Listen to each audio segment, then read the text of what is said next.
Do you know what nemesis means? A righteous infliction of retribution manifested by an appropriate agent. Personified in this case by me.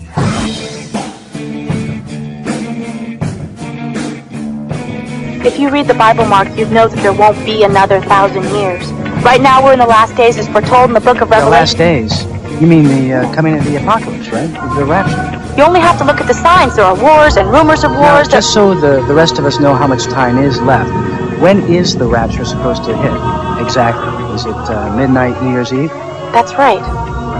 Now, is that midnight LA time or Eastern Standard Time or what? I mean, what time zone has got in anyway? I pray for you all.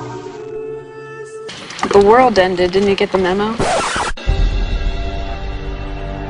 But you will, as it were, bewildered with astonishment, constantly stop your ears that they should not be defiled by blasphemy. And you will turn to flight, for you will find nothing to reply. But the foolish people will agree with you, indeed will come to love you, for you teach what is customary with them. But they will curse me, for I proclaim something new and unheard of. Whoa! That pretty much says it all, my beloved truth seekers. That is what Simon Magus tells Simon Peter the Rockhead in the Clementine Recognitions, before their World of Warcraft magical battle that has raged through all the ages and in all dimensions. His words are what we stand for. We, the Revenge of the Myth. We existentialist Galahads. We Johnny Cash Bodhisattvas. There is no version of this where you come out on top.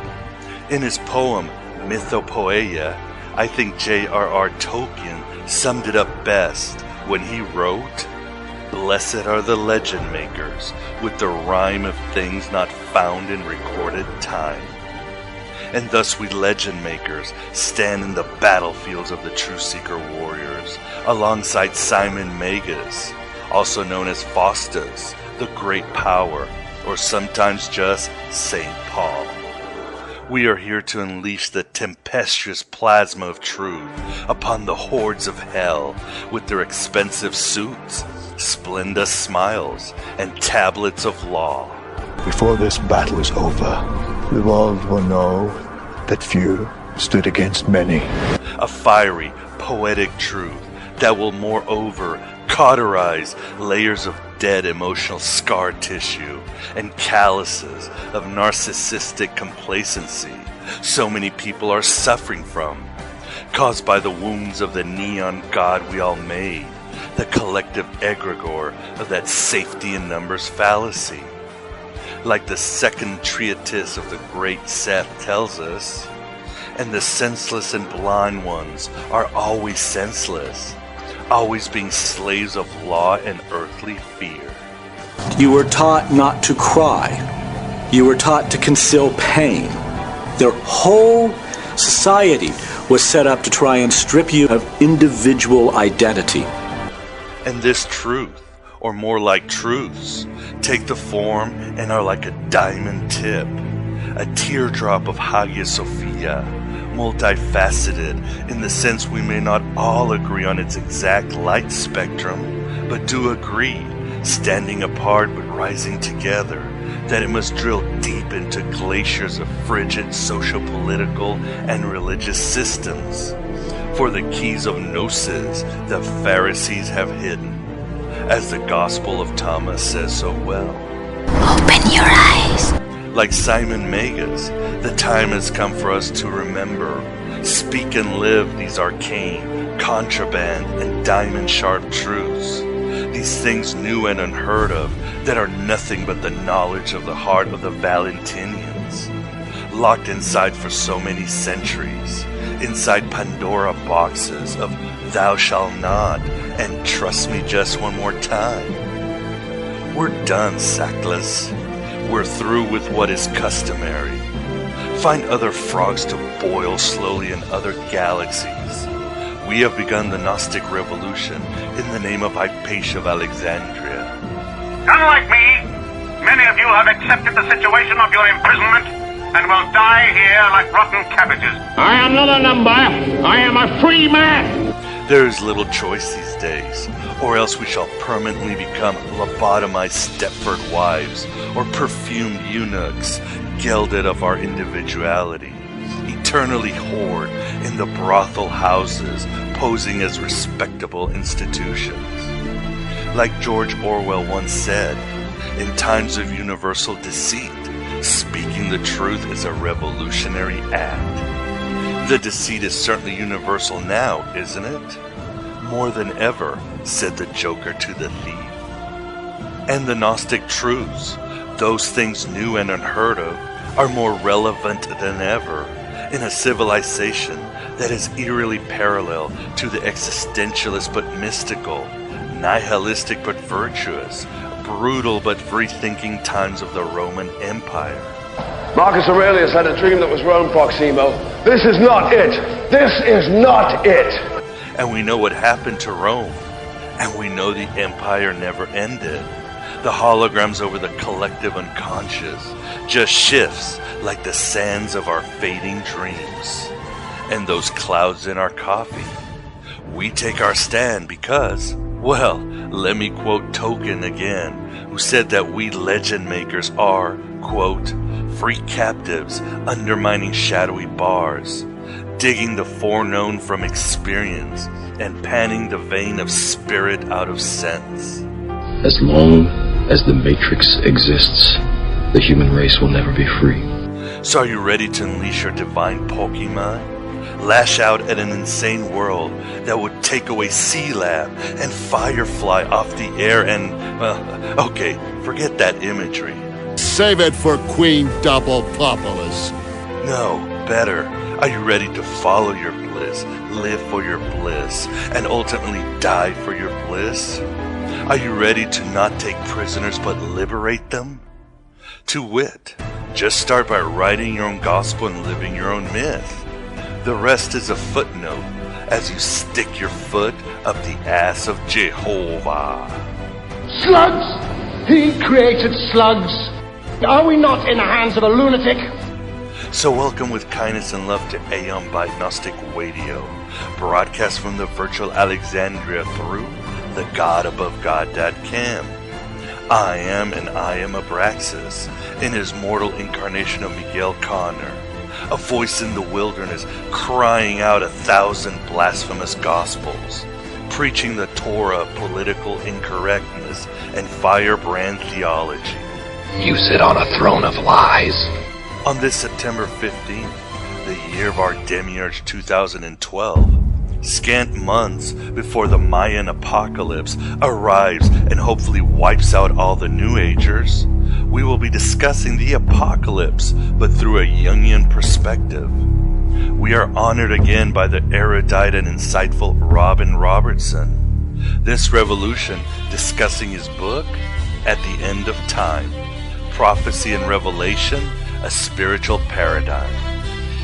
The apocalypse begins. Yay!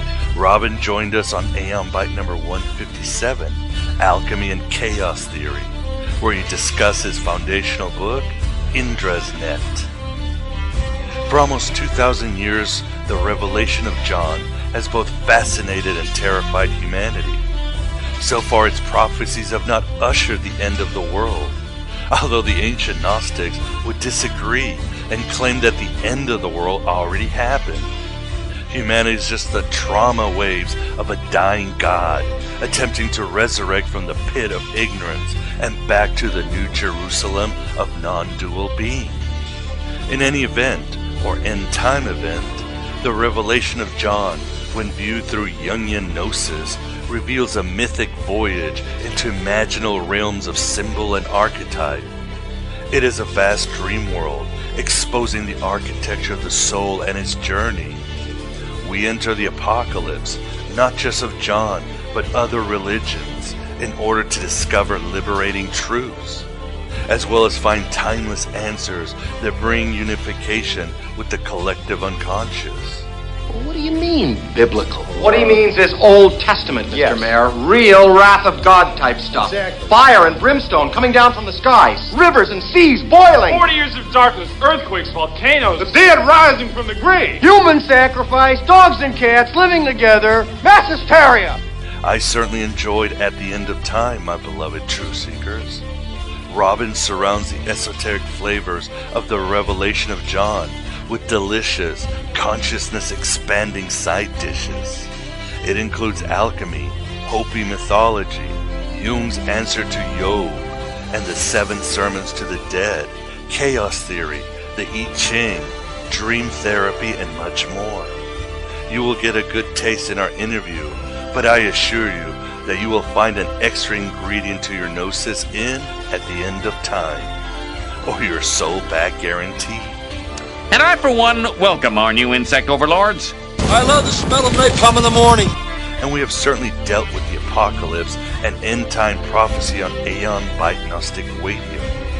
If you get a chance, please download Aeon Byte number 41, The Gnostic View of the Apocalypse, number 107, The Truth Behind Bible Apocalypse, number 172, The Mayan Apocalypse, number 211, Apocalypse in Different Religions and How They Keep Failing, and many more.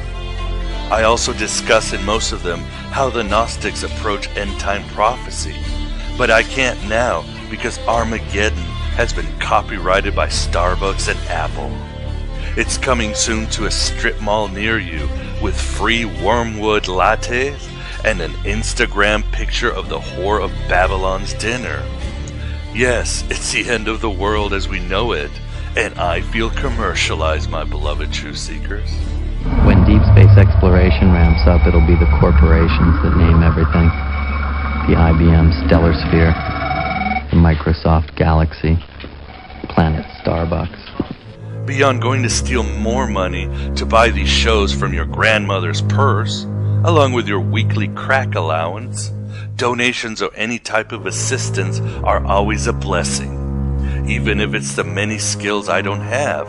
Web design, marketing, guest scouting, throwing together some YouTube videos because you're good at it, or just writing something that makes sense.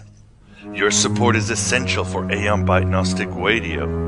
Thank you for those who have supported this imp from the Game of Thrones venture via benefactions, buying soul-liberating and critically acclaimed products like the novel Stargazer and Heretic, or the important Voices of Gnosticism, where you can read the transcribed interviews of some of the greatest scholars in history on the topic of Gnosticism and beyond. But more help is necessary if this venture is to continue at this or any level. My God, not everything's about you and your little job and your little world.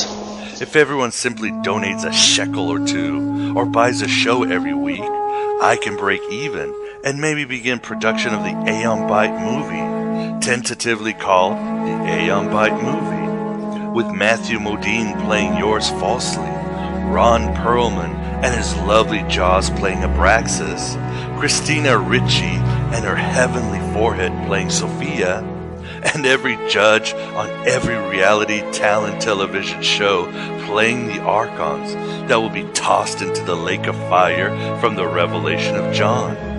Especially Christina Aguilera and her unhygienic, demonic form. Damning your soul has never been this cheap. And please spread the heretical word to anyone seeking a place on that paradise on a dashboard light or a highway to hell. I risked my life and hers to come back here, home, because I thought it was different. It is, isn't it? Isn't it different? But enough of my drivel. Let us to the interview with Robin Robertson, based on his book, At the End of Time. And I must admit again that there were Archons in the interview, and sadly the middle is a bit choppy. I apologize to Robin and all of you.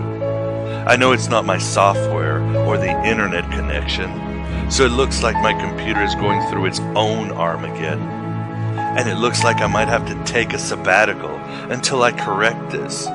But if any of you have a laptop laying around you would like to donate, it would certainly not be cast in the lake of fire. Just jump right into my nightmare. The water is warm. And I would be glad to give you unlimited amount of shows as a trade-out. If not, worry not. This soon shall pass, and we always overcome, my beloved truth seekers. Like Jesus says in the Gospel of Thomas, this heaven will pass away, and the one above it will pass away. So pass away, Ancient of Days. The legend makers are coming. Animals are innocent. Why should they suffer? Why should children suffer? Will you tell me that? Why should any baby have to suffer and die? Why should men? Oh, come on now. Don't try that one on me. You've got answers for it. Like pain makes people noble. And how could man be more than a talking, tennis-playing panda bear if it weren't at least for the possibility of suffering? But what about animals, Hud? Does pain make turkeys noble? Why is all of creation based on dog eat dog, and the little fish are eaten by the big fish? Animals screaming in pain. All of creation an open wound, a fucking slaughterhouse. We've talked about that. Not enough! We said original sin might be the cause. Then why doesn't Foot just come down and tell us? Is Foot running short of tablets of stone? My Uncle Eddie owns a quarry. I'll get them for him. Wholesale. This is the Aeon Byte interview, and with us we have the pleasure of being joined again by Robertson to discuss his book, At the End of Time. How are you doing today, Robin? Oh, I'm doing very well, and thanks for asking me. Pleasure's all ours. So, before we begin with your book, tell us about your journey to becoming a Jungian analyst. At first, I want to say I'm not a Jungian analyst. I usually say a clinical psychologist with Jungian background, or a depth psychologist, and in my answer you'll kind of see why that's so. I was originally an executive in IT. I was somebody I thought he was on the fast track toward the presidency, and thought I was perfectly happy with that. And then one day my best friend got fired, and it wasn't even an unfair firing. He'd really kind of reached his level of incompetence, Peter Principle situation, you know. But suddenly I couldn't understand anything anymore. The values I had didn't seem to work. And I went into like a period of depression trying to put it all together. I turned first to the I Ching, which I'd always thought was stupid, but I now found it was very wise and helped. And I turned to meditation, but I still needed something else. So I looked in the phone book for a reference for a psychologist, and it's where I started to study Jung at all. And the very first time I talked with him, he told me, well, we'll probably be dealing a lot with dreams in here, so I appreciate it if you would jot down any dreams you have. And I said, well, I don't remember my dreams. He said, well, if you do, jot them down. Well, that night I had 5 dreams, and for the next almost 20 years, I averaged like 3 dreams a night. Now, somewhere into this process, so maybe 2 years into this process or something, I had a dream that told me I was intended to become an analytical psychologist. That was the term that the dream used. The animals in the jungle were celebrating that I was going to become an analytical psychologist. And that's a fancy word that's sometimes used for Jungian analysts, but I didn't know why the dream used that in particular. And I did it because I wasn't going to be a Jungian analyst.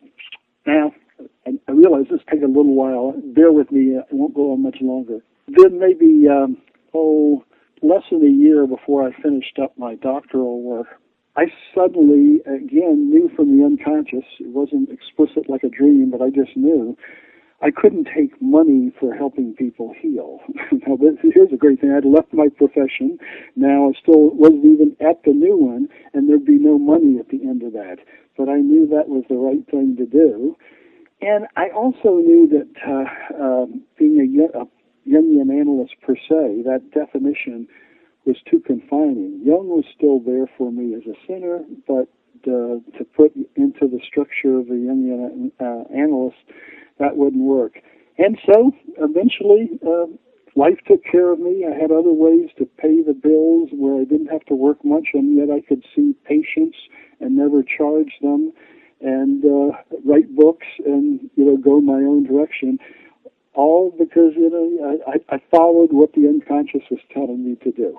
And certainly, At the End of Times is a manual that describes the evolution or the direction of the unconscious collectively and singularly. But don't you mention, Robin, that the book was something that took you decades to write? And why is that, and what inspired you to write it? Well, you've already seen from that long-winded explanation that sometimes the unconscious comes to you in funny ways. One morning, I simply woke up and knew that I was supposed to dig into the Book of Revelation and write about it. And at that time, I had never consciously read it. When I was younger, I grew up in a Catholic family, and Catholics don't read the Bible as much as other Christian religions, so I don't think I'd ever read it. And I didn't know what that was about, but I started to dig into the unconscious and just write notes on it, all kinds of notes, like the way I might have done on amplifying a dream or something of that sort, but I didn't really have a purpose to it. And at the end of, some months of doing that, I had about 100 pages of notes, and I gave it to my then best friend to look at and said, well, what do you think? And he read through it, and he said, well, I don't think it's anything either good or bad. I just don't know what to make of it. And I just laughed and thought, well, this is just one more of those exercises that you're supposed to do. And I set it aside. And then sometime later, I used to say 7 years later, but it was actually 4.5 years later, I suddenly woke up one morning and knew that what I was supposed to do was look at the Book of Revelation as if it was a big dream, capital B, capital D, about a change in consciousness that wasn't ready to happen at the time it was written, but that was happening right now. And but by the time the book was actually published, the first edition of the book, it was 7 years from the original impetus from the unconscious. So, again, a strange path that would lead to it, and I didn't dig into much of the history, biblical history of it, because that didn't seem to be what was needed. What was needed was for me to look at it fresh and try to amplify it the way a Jungian would a dream with all its symbols. Robin, what do you tell people when they ask you what is the general theme of At the End of Time? Well, I think the theme is that with Christ and before him Buddha, we had a situation where the divine was moving inside the human, where the humans were supposed to look not outside for divinity, but inside themselves. And again, that was at the time of Christ, the time of Buddha 500 years earlier. That was not something that very many people could deal with. And I think that may be one of the main things that's being asked us right now. We're supposed to look inside us and find the answers to what's going on, to contact the divinity within us. And now I know that, again, you're very familiar with Gnostic ideas. That's your bread and butter. And that was sort of the Gnostic heresy, which was that they were supposed to have a direct intimation of the Godhead, of the divinity, that they were supposed to experience it on a personal level. But that was not a view that went out across the bigger world. And I think right now maybe that is the view that's coming into existence. And that's what I was writing this book about. Yeah, and certainly you have a great chapter. Well, all the chapters are very insightful, but you talked about Jung's answer to Job. And it seems that is, as you said about Buddha and Christ, there's that pivotal moment in man's consciousness where suddenly things are changing and man is finding out that he's God, and God is finding out that he needs to be man. Exactly. And in addition to Jung himself, and Answer to Job was like one of his final pieces that he wrote, Edward Edinger, who is a Jungian analyst, dead about 10 years now, I think, and he was one of the major explicators of Jung. he's written a great deal about looking at the Bible, looking at the earlier books of the Bible, and then coming to Job as a pivot point, and then from Job everything else proceeds. Jung had a long time pen pal relationship with a priest. I forget what his name is now. Maybe it'll come to me as we talk. And they were very close. And they ended up having a falling out on this because the priest thought that Jung was trying to psychologize God. And I don't think the answer to Job was trying to do that. What Jung was really saying is, in Job, we have the first instance that's showing there is a relationship between man and God where man can contribute something to the Godhead. That the Godhead is so diffuse, it's ill-defined, and that it's humanity's consciousness that gives some definition, and that therefore Job, when he's put to these tests by God, Job somehow intuits that the only way that he can deal with this is to talk to another aspect of God. So he's talking to God about God, and from that point on, then we have a new relationship. We have a purpose of humanity, which is, if you like, to bring a new version of the Godhead into existence over time. So you could see it would be seen as heretical by some people, but Jung wasn't trying to just psychologize the process. He was trying to say this is the best way that we internally, inside ourselves, can experience the Godhead. Whether that really is God or not, I don't know, but that is the best that human beings can experience of God at any point in time. So our role had changed in dealing with divinity, and so you could see that would be a pivot point in the history of human consciousness. So when Jung wrote the 7 Sermons to the Dead, wasn't he indicating that even beyond the pivotal point in answer to Job, there is a higher consciousness that we have to reach, which is basically this abraxas beyond all dualities, above God, above Satan, where everything is, as you might say, harmonized? Well, he again, 7 Sermons was like a found document, a channeled document, if you like. It came to him at a pivotal point in time, at the period when he had broken with Freud, and he didn't yet know where he was going, what was going to happen to him. This channeled material came out, and in some ways, all his later work was contained in it, but he didn't know what to make of it yet. I'm not sure he saw Abraxas as higher yet, but he saw Abraxas as definitely the place that united all these fragmented parts of the psyche. Whether there was a further God, a unified God beyond that, was another issue. But Abraxas was the one that spoke to him at that point in time. And as I think you saw, I later had kind of a channeled discussion with Abraxas myself. Yes, you did, yeah. One of the things that used to bother Jung a lot when he was younger, because everybody sees these pictures of the old Jung, very wise old man, twinkly eyes, etc. But when he was a younger guy, he was almost Teutonic, you could almost picture him with a military helmet on top, very ambitious, very sure of himself, etc. So very, very different from the man he was eventually going to become. And he was struggling with those issues in the early days. What am I supposed to make of all these things? And so when he first started dealing with the unconscious, when it started coming to him, he was very embarrassed because of the fact that the unconscious tends to be very florid, like the language of it was not at all the scientific language that Jung liked. And when the Abraxas spoke to me, again, it was I wasn't as embarrassed as Jung was, and I just got it down as quickly as I could.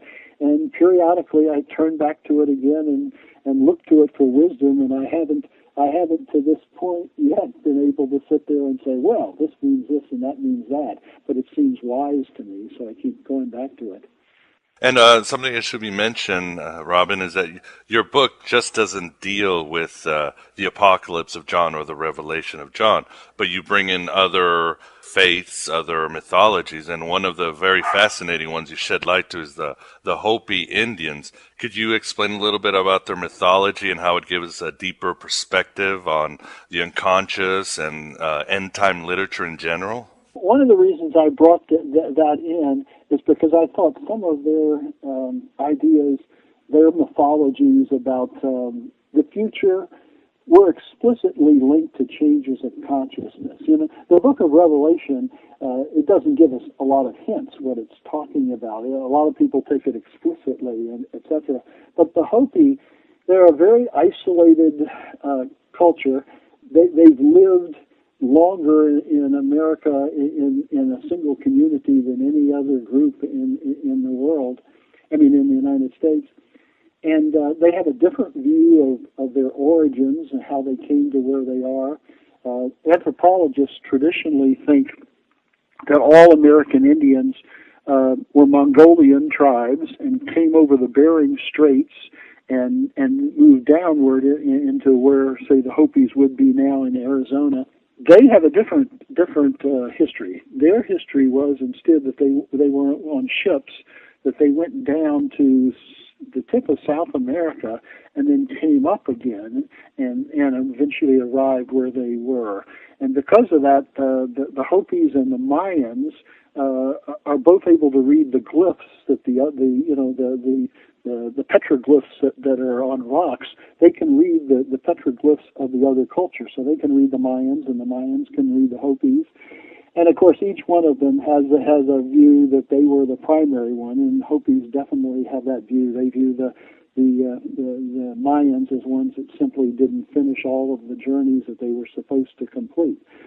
In any case, there are the Hopis. Whether they came there the way they said, or they came the way the anthropologists said, they're this very long, very ancient culture, and in their culture, religion is so embedded with it, it's just like breathing. And they presume that their prophecies are not only literal prophecies, they're also about changes in consciousness, stages of consciousness. They're also about the evolution of the universe. These are the stages that the universe came into existence. And a lot of people would sit there and dismiss this sort of thing, saying, well, how could a relatively, quote-unquote, primitive group of people have such a sophisticated view of reality? Well, you could have a very sophisticated view of reality if that's what you pay the most attention to. And so I brought in the Hopi prophecies because they also see that we're kind of at a key moment in history, a time when something is changing, and popular press has also pushed Mayan prophecies. I talk about a little bit in the book too, but not as much, which also see us at a key point. And a lot of people there take it very literally. The world's going to come to an end, etc. And neither the Mayans thought that. What I was saying is some might view as, boy, this seems like an awfully sophisticated view for a quote-unquote primitive group of people to have, but often we mistake what is primitive and what is sophisticated. The Hopi have a very sophisticated religious view that's built into a philosophic view, and I was saying they view that there are stages of consciousness. And then, in fact, we're getting ready to enter a sixth world of consciousness. And they have different points in time when each of these stages took place. I got a lot of my information on this, not from the Hopi. I've only visited Hopi land once before, but from Frank Waters, who was a white man who was enamored with the Hopi and lived with them for some time, and wrote a series of books about them, most famously the Book of the Hopi, which tells a lot of the things I'm saying. But he also wrote one called Mexico Mystique, and another one, The Coming Sixth World of Consciousness, and then a delightful one about his time living in their villages. And he is a very sophisticated understander of their culture. You know, probably sometimes someone like him who wasn't a cultural anthropologist is better at dealing with a different culture than someone has to put it into a cultural anthropologist terms.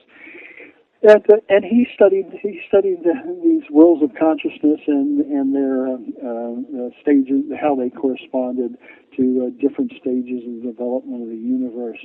Now, I might also mention that I studied for a year. I attended weekly workshops taught by a kind of a controversial Native American medicine worker, half Cherokee, half Irish. He used to say when he was little he was beaten up by the white children for being an Indian and beaten up by the Indians for being a white man. Like the Cher song. Yeah, exactly. Half-breed. He learned to be a very good fighter, a top martial arts expert, among other things, along the way. Anyway, I attended weekly workshops that he held in his home, along with maybe 15 other people at a time. And he was very useful to me at that point in time. I learned a lot of things from him. He talked about the Hopi too, and he taught a version of tarot, and that was the Hopi Mayan version of tarot, and he also taught like a view of psychological types that he credited to both the Hopi and the Mayan. So I picked up some information from other than the Frank Waters book, but most of it from the Frank Waters book. Now, I was also saying that in my book, I talk much less about the Mayan prophecies, but I brought them in this edition simply because they're something that a lot of people have seen in the news, and there are people that actually think that the Mayan prophecies say the world is going to come to an end on December 21st, 2012. And unfortunately, other Mayan glyphs found on rocks have dates that go up to the year 4772. So they're not really seeing the world's coming to the end. They just see it's another change in consciousness. And again, as with Waters' records of the Hopi, this would be the sixth one. They have these things called long counts, and they're stages of development. And the date 12/21/2012 will be the end of 5 long counts going back to what they regarded as the beginning of all time. This corresponds to 25,800 years, and we think we've been around no longer than 25,800 years, but still a very long time indeed. So one of the reasons why I brought them in, as well as Revelation, is to show other cultures also have prophecies about the future. Some of those prophecies are also corresponding at this point in time. And I like the fact that the Hopis really are less concerned with the literalness of what's going to happen than they are with the fact that these correspond to stages of consciousness. Because I think the world that all these prophecies come from is the world of the unconscious, and the unconscious is timeless. You know, it can provide information that says, well, this is going to happen at such a time. But more, it's trying to give you information about who we are, where we're going. You know, what is it that we're supposed to evolve into? That's more important than the literalness of whether the world is going to change. And Robin, do you see a connection between creation myths and apocalypse literature, or are we just basically talking about the fragmentation of mankind's psyche, the soul being lost in matter, and its reunification? Both of them are trying to tell us important things about not just what it is to, like Mircea Eliade writes so much about creation myths and tracing them across many cultures, you know, and in the Jungian literature, creation myths.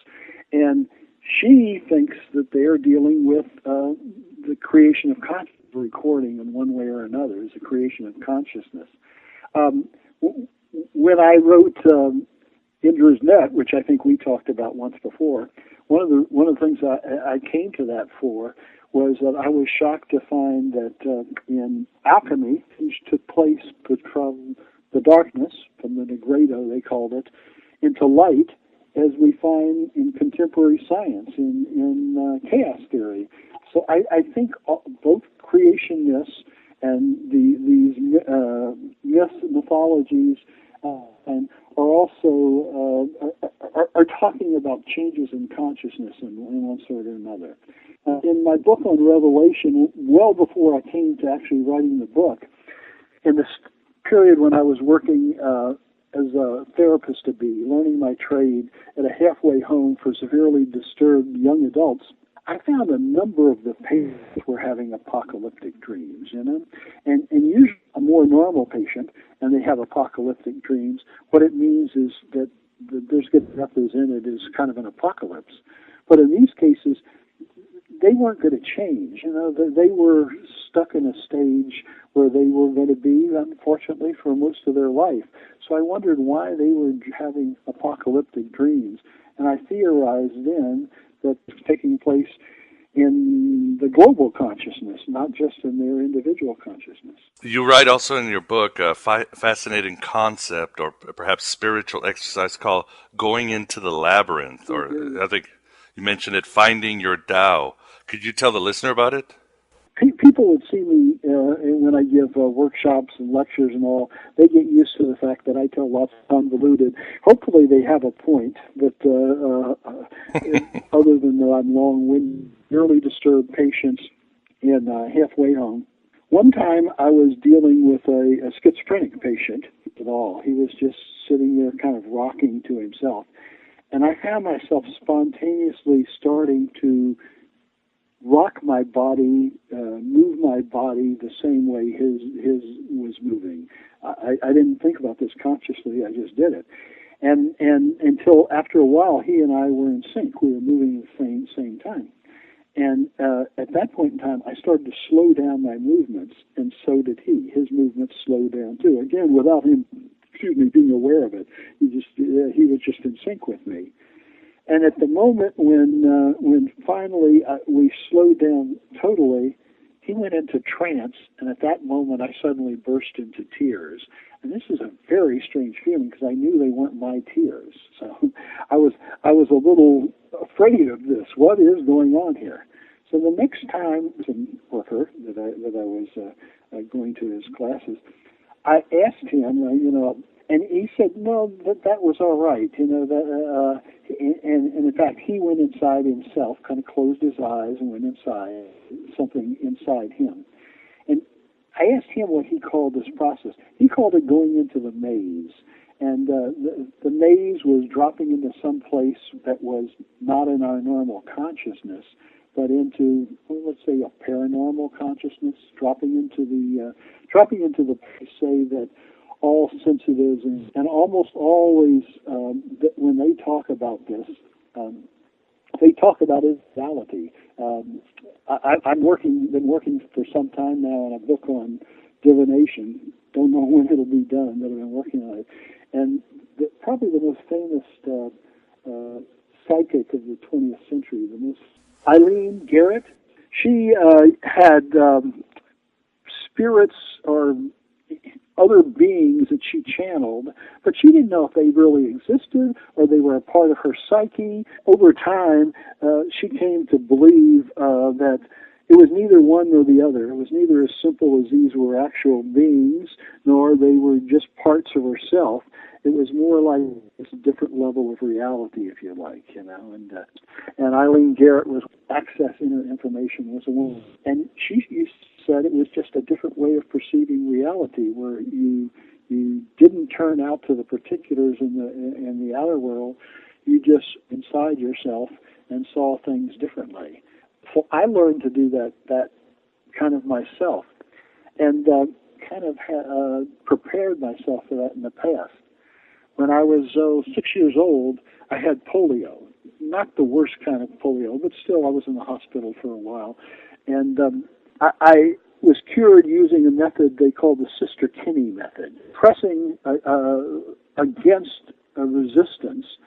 But the key thing here was at the point in time when I was at the bottom of my foot and I would press against it, I couldn't move my muscles at that point. There was no movement possible. So the only pressing I was doing was in the psyche. And so I viewed that as developing sciences as I worked with meditation and a place you can go inside yourself. And I think that calling it going into the maze is a very pretty phrase for the fact that there is another level of reality that we have access to. And that's probably the reality where all these prophecies come from. Robin, could you give us perhaps 2 scenes in the Apocalypse of John and their Jungian exegesis? First, let me talk about how it opens, because I think that tells us a lot about what's going on here, and that we shouldn't approach it so literally. John is taken up to the throne of God, but it's a very special God. It's a God addressed as the Alpha and the Omega, and that's the Greek for the beginning and the end. And it's like a very strong hint to us that we're dealing with a timeless world. We're not dealing with some world where we're going to get literal prophecies of something that's going to happen in the outer world. We're dealing with a world that's that paranormal world, the world that's outside our normal experience. In a more prosaic level, that's the world we deal with in fairy tales, when they say once upon a time. Well, once upon a time means beyond time, not any particular time, So that's one, that I think that's very key to from the beginning to realize that that's the territory where revelation is taking place. Another thing that I found very interesting as I dug into that was the fact that there was a structure to the book of Revelation, and the structure was a spiral, okay? Each time it was a spiral around the number 7. There would be 7 stages, and the first 4 of the stages would deal with changes in the outer world, and then with the 5th, it would move on to changes inside us, and the 6th even deeper, and then in the 7th, it would be like the end of the cycle, like the interim period before the next cycle. And I remember it reminded me of one of my favorite hexagrams in the I Ching. The hexagram is return. And return says, and I think this is some of the most beautiful poetry in the book, which is, a movement is accomplished in 6 stages, and the 7th brings return. 7 is the number of the new light, which occurs after the end of darkness. And I love that. You come to the end of the darkness, and then there's an interim period, and then there's a new cycle to be in. And in the book of Revelation, there's the first one. The first stage of 7 is dealing with, he's up at the throne of God, and God's got a book that can't be opened by anyone living. So it's the only one that can open it is a Christ figure opens it, so because he's beyond living and death. And it has 7 seals. And the first 4 seals I think many people have heard of, the 4 horsemen of the apocalypse, who come to destroy the world, take it apart piece by piece. And the traditional view of what those symbolize is pretty good, which is they represent childhood, youth, adult, and then death. And so there's the first 4. Now when we move on past the first 4, we're going to move inward further. So they're changing the outer world. And then in the fifth seal, we're already in the world of the dead, because it's dealing with the martyrs who died for the word of God. And then the 6th seal, the world as we know it, inner and outer, comes to an end. And then the 7th seal, there's a hiatus, okay? And now, then, it's after the hiatus, there's another cycle of 7.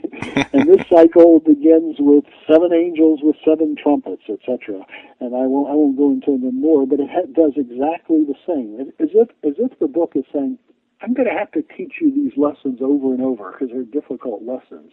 Haven't you ever tried to teach somebody something that they didn't know anything about, and you knew quite a lot about, and you knew so much you were having a hard time finding the right vocabulary to get it across to them, the right images. So you approach it one way, and maybe they get a little glimmer, and then you say, well, let me come at it a different way. Well, that's what the book of Revelation seems to do. In each case, it's saying, we're going to take you past the place where the world as you know it comes to an end, so that we can see what is the new that's going to emerge. And, of course, the goal is the New Jerusalem, individuation. William Blake wrote about New Jerusalem and how wonderful it was. Not an actual place with streets of gold or anything like that.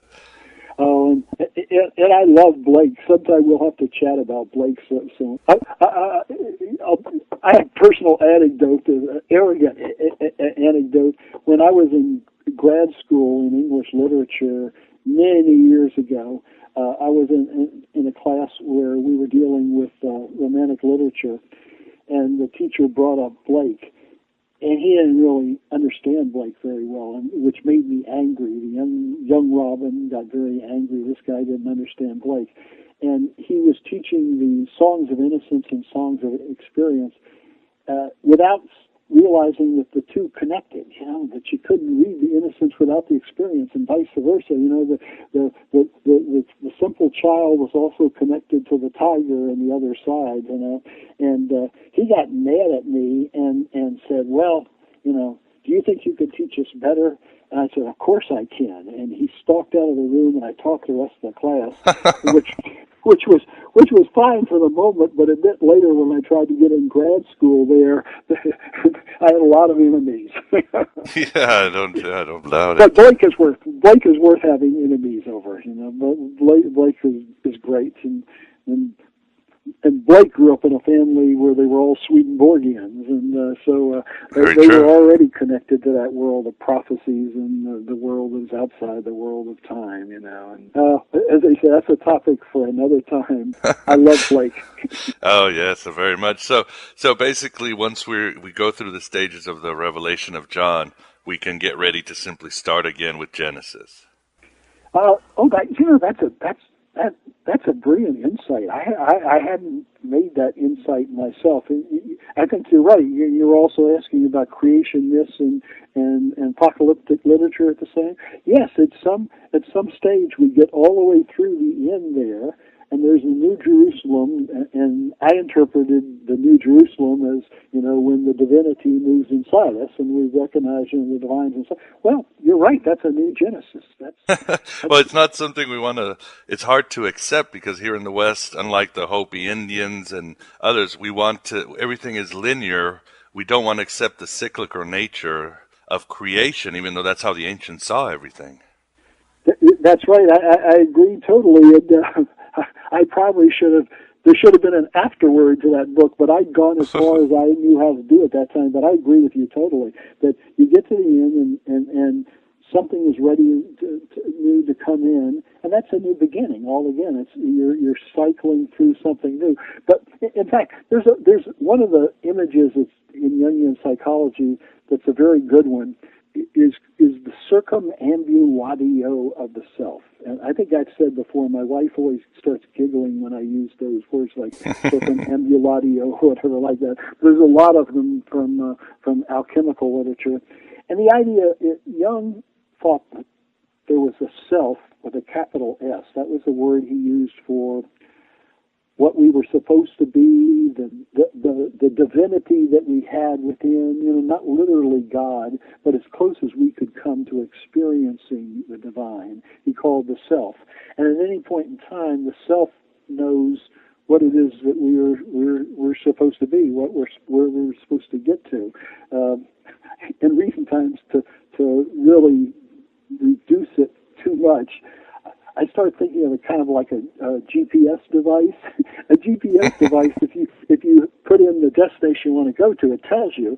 And if you get off the road and go, and get lost for a while, well, it readjusts and gets you back to where you're supposed to. And it's like the relationship between the conscious ego and the self with a capital S, is like that at any point it knows, what we're supposed to ingest to it.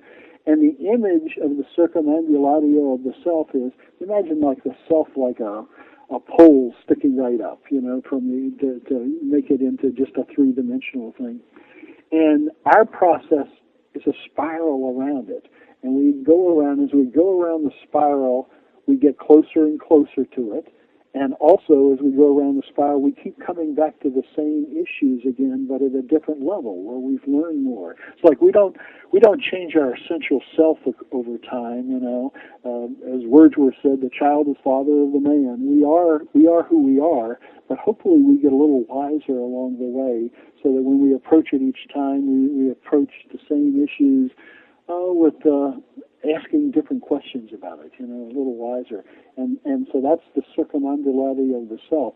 And this spiral never reaches the self. It never gets there, at least not in this lifetime. It doesn't get there. But we can get closer and closer and closer. And when you see very wise people who have advanced a long way, they're much closer to it. I always tell my students, and they always think I'm oversimplifying, but I really don't think I am. I always tell them the surest sign of how advanced somebody is, how far they've gone along, isn't whatever powers they evidence, because that kind of thing is fairly easy. It's how nice they become, and not nice in a saccharine fashion, just nice, caring, full of compassion, etc. I've yet to see somebody that's very far advanced that didn't have that just compassion is just part of their normal self. And the other two characteristics they always have a great sense of humor. You see people like the Dalai Lama who laughs all the time, and I think that's pretty common. And finally, no two of them are alike. They're all idiosyncratic. But the key is that niceness, And so as the circumambulatio of the self occurs, we become better people. Pretty simple stuff, but it takes a long time to get there. Yeah, many cycles. And to end, Robin, we're talking about listening to the unconscious. Maybe for the listener, or what do you tell people when they ask you, how do I start listening to the unconscious? Especially in an era we get broken off by so many distractions. Yeah, and I think we have this great gift of dreams. I think dreams are the easiest way to learn to have some relationship with the unconscious. And it isn't so much even that we have to understand the dreams, it's just that we have to pay attention to them. If we make an effort to remember our dreams, and sometimes that can take quite a while, it doesn't have to be like me where the first night I had 5 dreams. Well, I think I was just overdue. For some people, it may take a while to get to them. If we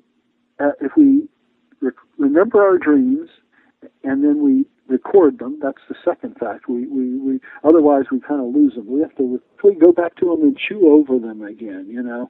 I think that's the easiest way, because what happens in the unconscious, it's continually working away at things. There's a scientist out of near Toronto named Moffat who had a dream laboratory in there.